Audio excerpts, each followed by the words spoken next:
Hi everyone, and welcome to the High Desert Yarn YouTube channel. My name is Joanna, and I'm going to take you through step by step on how to crochet the crossed single crochet and double crochet stitches.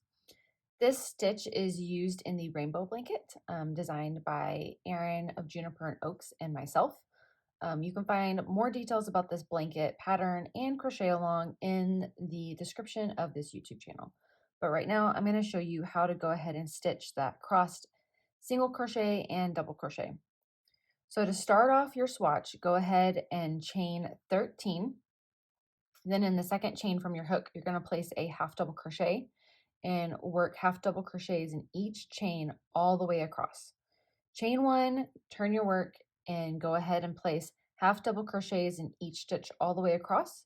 You should have 12 stitches by the end of row 2, so that when we start row 3, you will have an even number of chains.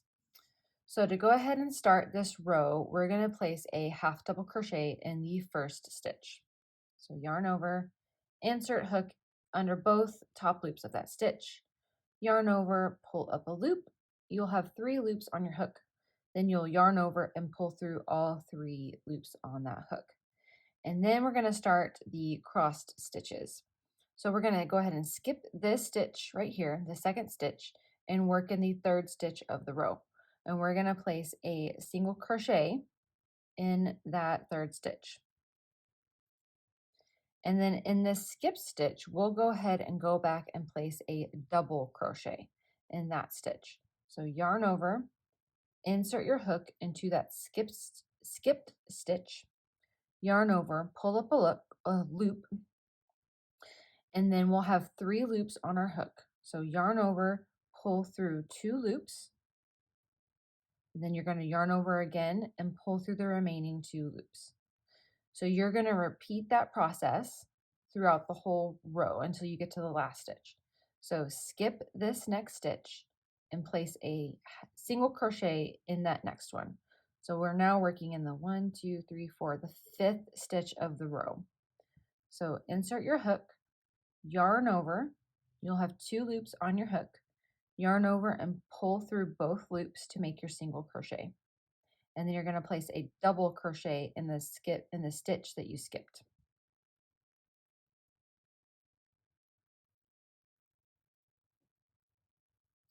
And so for the first 2 cross stitches, you can see how the double crochet kind of crosses over that single crochet and kind of covers it up. And so if you look at the other side of your work, or the wrong side, you can also see that the double crochet is crossing back over and kind of hiding that single crochet stitch. So go ahead and finish out that repeat for the rest of the row until 1 stitch remains.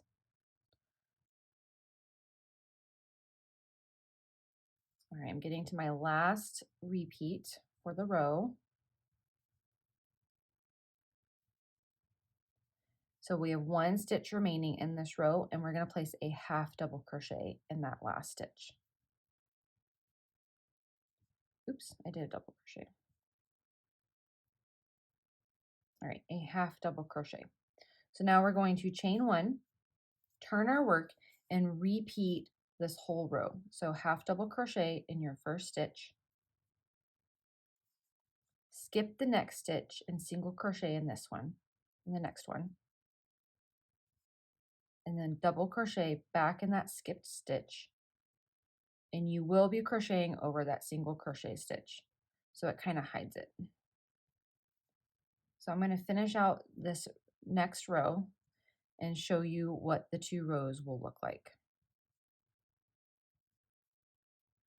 I think crossing stitches is one of my favorite crochet techniques because it's so versatile, and you can choose to do it with double crochets, or you could choose a half double crochet. You can really play around with what type of crochet fabric that you want in the end, and it's a very simple way to create some variation in your crochet fabric. All right, I'm at the last stitch. I'm going to place a half double crochet there. I'm going to chain 1 to kind of lock my work in and flip it back to the right side of the work. So you can see from row 3 and 4, we're going to kind of get slanted stitches this way, and then the slanted stitches are going to go back this way. And you'll kind of have that kind of almost like an arrow or like a zigzag effect as you continue on. So thank you so much for watching this tutorial. If you have any questions, please leave them in the comments below, or you can always email me at hello@highdesertyarn.com. Thank you so much again for watching, and I hope you have a really great day.